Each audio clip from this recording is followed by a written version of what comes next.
In an oversaturated gacha market, a new game seemingly gets revealed every other week, adding to the pile of many games that will fight for a player's attention. Although an abundance of competition is great, games that can't hold a player base or generate enough revenue soon after launch are doomed to fail. Duet Night Abyss enters this very same market, and although it looks similar to other major gacha games, there's a lot here worth delving into. Thanks to Hero Games and Pan Studio, I was able to check out Duet Night Abyss during its second closed beta test on PC, and I'm impressed by what I played. Disclaimer: screenshots and content from Duet Night Abyss is not a direct representation of the release build, as there are many elements that are a work in progress. Duet Night Abyss offers a very interesting and unique dual story approach that immediately captivated me, despite some similarities to Genshin Impact's story opening. At the start of the game, the player's main character watches as their sister, Berenica, is about to be taken away by a powerful sorceress named Sibyl, on the siblings' homeland of Purgatorio Island. The game will immediately flash back to moments before this encounter for the tutorial, and you'll learn that something about the whole world of Duet Night Abyss is just off. The protagonist and Berenica are missing some of their memories, they wield mysterious weapons that resonate with Purgatorio Island's architecture, and they're being pursued.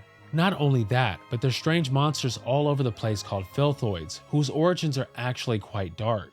As the flash forward scene at the beginning of the game showed, the protagonist and Berenica definitely aren't going to make it off the island together. Duet Night Abyss manages to convey a lot without explaining much in greater detail, making the game's premise so intriguing from the get-go. In these early hours, we learn that Sibyl is actually in charge of the 13th Legion of the Hyperborean Empire, and they're after Berenica for some sort of strange power that she innately possesses. In that faithful encounter, it's revealed that her brother or sister can activate a power called Resonance, which allows Berenica to harness her siblings' energy temporarily for an incredible strength and magic boost. Despite the valiant effort, Sibyl still gets what she wants at the end, and Berenica's sibling is essentially discarded due to their powerlessness in that moment. This is all happening in the first 25 minutes of the game, by the way. After encountering a strange entity and being rescued by strangers named Camilla and Snow, the protagonist, and the player by extension, begins to unravel the dark nature of the world that Duet Night Abyss calls its setting. The world, Atlasia, is inhabited by Charons, a humanoid species with innate magical potential, for better or worse. When they become adults, Charons can develop demonic powers that can awaken them as daemons. These powers gave rise to severe discrimination across the land by humans, since Charons can also deteriorate and turn into monsters. Add in a warmongering power like the Hyperborean Empire and an influential force like the Elysian Church, and there's a lot to be gleaned into and uncovered in Duet Night Abyss's world. So many things are just plainly grime, but the game's story will show you how beautiful connections and hope can be when there's so much that can go wrong. There are those anime tropes, but Duet Night Abyss doesn't play into them to an obvious extent, for lack of a better phrase. At first glance, you believe Duet Night Abyss would strictly follow the gameplay systems that competing titles like Genshin Impact or Wuthering Waves employ. Although there is merit to having this first impression, it's only true to an extent. As Duet Night Abyss was granted room to experiment with gameplay I just haven't acknowledged or seen after covering so many gacha games over the years. Funnily enough, Duet Night Abyss appears to draw some inspiration from Warframe of all games, and I couldn't be more happy to see this for a gacha title from overseas. At its core, Duet Night Abyss is an anime-style open-world action RPG that carries over the gacha and enhancement elements you expect by this point. This includes equivalent systems for artifacts, leveling up weapons and gear, ascending equipment and characters to improve their abilities, and so much more. There is an inherent grind to be had here while exploring the world and doing quests, and at that same core, there's not much that sets it apart from other games, until you acknowledge what's built on top of that. While having the same character-driven action with leveling systems, increasingly powerful enemies, and all the world-level tied elements, Duet Night Abyss is also a very fun and fluid third-person shooter that scratches this Warframe gameplay itch that I still had that the industry hadn't satiated. This time, I'm getting it with the elements I enjoy from anime and other gacha games, and it has immersed me in ways I didn't expect. There's even a Helix Leap, which clearly takes some cues from the fast and fluid bullet jumping that Warframe is known for. There are a variety of weapons, from rapid-fire assault rifles to shotguns that shoot out explosive heat-seeking rounds, Borderlands style. This is on top of a solid combat system that allows you to hack and slash through opponents and unleash abilities at whim. There's a sanity meter that constantly builds up as you attack and kill enemies, and since there's enemies that will basically swarm you if you let them, You will be able to unleash your abilities and ultimate quite easily and frequently. I really can't think of another gacha game that pulls off the fun and tireless gameplay that Duet Night Abyss does right now, so this is a big upside.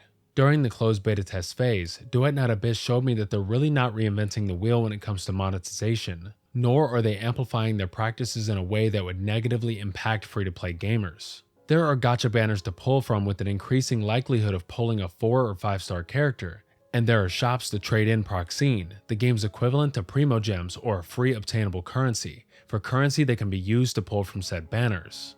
If you've played Honkai Star Rail or any other title from Hoyoverse, the gacha system is nearly 1-to-1 here, and I think that's fine as long as the available content offers a satisfactory grind and process to earn those free pulls. As I played the story and checked out the plethora of side quests, I definitely noticed that there's a ton to redeem in the form of completable guide tasks, achievements, and challenges that will net you an abundance of free rewards, Proxene and upgrade materials included. This is on top of the endless amount of treasure chests and challenges you can find in the world. If this sticks around on the Duet Night Abyss version 1.0 release, then I really won't have any complaints here, since there's also a respectable amount of commissions, which are repeatable level-tiered missions. The Warframe comparisons don't end here, as there are survival missions where you have to defeat enemies to stay alive, and even excavation missions. In Duet Night Abyss, there's also a tier system, which acts similarly to Adventure Rank or Trailblaze level. As you complete quests and content, your tier will naturally go up, giving you access to more commissions, side quests, story quests, and more to explore in the world. From the early game hours in Ice Lake, a major hub city, I noticed that leveling up tiers can be a grind at some points, especially when some side quests don't give you enough points to advance a tier as fast as you may like sometimes.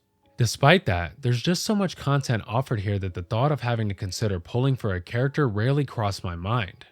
After all, the game gives you a 4-star that can be quite powerful for a while. I tried my absolute best to not go into a full-blown review of what I played in the closed beta test, but this should be an indicator that Duet Night Abyss is shaping up to be great. The second closed beta test has lasted for nearly a month, but I honestly can't wait to play more and see what the version 1.0 release offers. I want to delve deeper into these systems and see how Duet Night Abyss could fare over the long term. And from what I played for this preview, I think Hero Games and Pan Studios struck gold where other gacha games haven't. Lastly, Duet Night Abyss is coming soon to Android, iOS, and PC via Windows, and global pre-registration is available now.